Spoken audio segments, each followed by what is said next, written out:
अल-यौमा नख्तिमु अला अफ़वाहिहिम व तुकल्लिमुना अयदीहिम व तशहदु अर्जुलुहुम बिमा कानू यक्सिबून, कि जिस चीज से हम अल-यौमा नख्तिमु, इंसान जब ये कहेगा कि मैंने ये नहीं किया वो नहीं किया तो मोहर लगा दी जाएगी। अल-यौमा नख्तिमु अला अफ़वाहिहिम, उसके मुंह पर मोहर लगा दी जाएगी। अल-यौमा नख्तिमु अला अफ़वाहिहिम व तुकल्लिमुना अयदीहिम, अब तुझे बोलने की कोई जरूरत नहीं, अब तेरे हाथ बोलेंगे, अब तेरे कान बोलेंगे, अब तेरी जुबान बोलेंगे, ये जुबान में, अब तेरी आंखें बोलेंगी, अब तेरे जिस्म के एक एक बाल बोलेंगे हमने दुनिया में क्या किया। तेरे पाँव बोलेंगे मैं दुनिया में कहाँ गलत चला था, किस तरफ में चोरी करने चला था, किस तरफ में रिश्वत लेने चला था, किस तरफ में किसी पर जुल्म करने चला था। ये तमाम आज़ा हम पर बोलने शुरू हो जाएंगे। अल-यौमा नख्तिमु अला अफ़वाहिहिम व तुकल्लिमुना अयदीहिम व तशहदु अर्जुलुहुम बिमा कानू यक्सिबून। ये इंसान उस वक्त कहेगा लिमा शहिदतुम अलैना, तुमको क्या हो गया, तुम क्यों बोल पड़े मेरे खिलाफ। क़ालू अंतक़नल्लाह,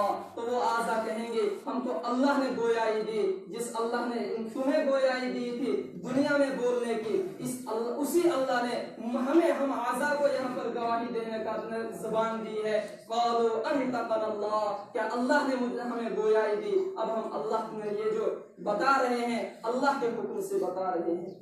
तो यही चौथा गवाह, क्योंकि वक्त बिल्कुल मेरा टाइम खत्म हो चुका, अब मैं अपनी बात को मुख्तसर में ये पूरा कर रहा हूँ कि चौथा गवाह जो इंसान पर गुजरेगा वो जमीन होगी।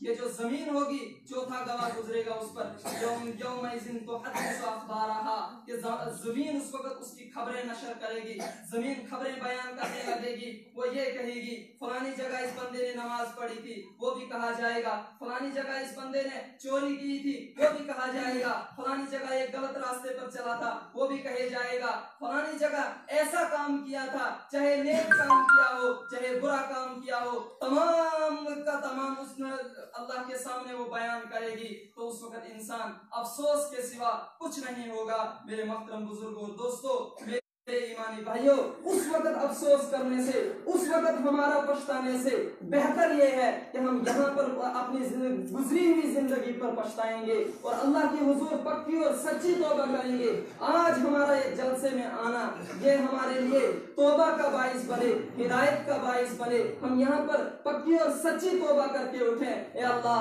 आज तक हमने जो जिंदगी गुजारी है हम उस पर शर्मिंदा है, अब हम पक्की और सच्ची तौबा करते हैं। अब तेरे अहकामात को बजा लाएंगे। अब तमाम जिस तरीके से तूने तेरे हबीब सल्लल्लाहु अलैहि वसल्लम ने फरमाया है उन फरमान के मुताबिक हम जिंदगी गुजारेंगे तो इंशाअल्लाह हम दुनिया में भी कामयाब होंगे और आखिरत में भी हम पछतावे से बच जाएंगे, आखिरत में भी हम कामयाब होंगे। तो अल्लाह रब्बुल इज्जत से दुआ करें, अल्लाह रब्बुल इज्जत कहने सुनने से ज्यादा अमल की तौफीक अता फरमाए।